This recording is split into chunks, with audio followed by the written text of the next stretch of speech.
আমরা নিম্ন স্বাক্ষরকারী যশোদা জীবন ঘোষ, পিতা মৃত জয়দেব ঘোষ, সহসভাপতি গোহালা ইউনিয়ন ২ নম্বর ওয়ার্ড আওয়ামী লীগ। কার্তিক ঘোষ, পিতা মৃত পরমানন্দ ঘোষ, ক্রিয়া সম্পাদক গোহালা ইউনিয়ন আওয়ামী লীগ। মিঠু মালো, পিতা মধু মালো, যুগ্ম সাধারণ সম্পাদক গোহালা ইউনিয়ন ২ নম্বর ওয়ার্ড আওয়ামী লীগ। আব্দুল মান্নান শেখ, পিতা মৃত্যু রশিদ শেখ, সহসভাপতি গোহালা ইউনিয়ন ২ নম্বর ওয়ার্ড আওয়ামী লীগ।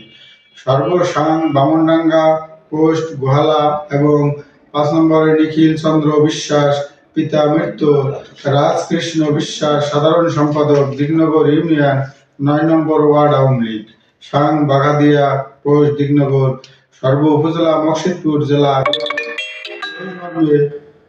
এই মর্মে উপস্থিত সাংবাদিকদের জানাইতেছি যে সম্প্রতি সময়ে বাংলাদেশ আওয়ামী লীগ বিভিন্ন কর্মকাণ্ড আমাদের নীতি ও আদর্শের সাথে মিল না থাকায় আমরা আজ হইতে স্বেচ্ছায় দলীয় প্রাথমিক সদস্য পদ সহ সকল প্রকারের পদ পদবি থেকে পদত্যাগ করছি।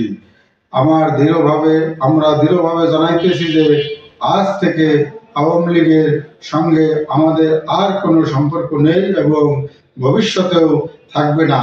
আমরা অঙ্গীকার করছি যে ভবিষ্যতে দেশ ও জাতির কল্যাণে নিজেদেরকে নিয়োজিত রাখিব। ধন্যবাদ সকল ভাই। বিশ্বাস আমি পদত্যাগে সম্মতি।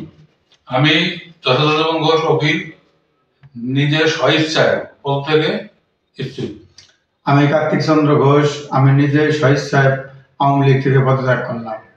আমি মিঠুন মালো, নিজ ইচ্ছায় পদত্যাগ করিলাম। আমি আব্দুল মান্নান শেখ, নিজ ইচ্ছায় আওয়ামী লীগ থেকে পদত্যাগ করিলাম।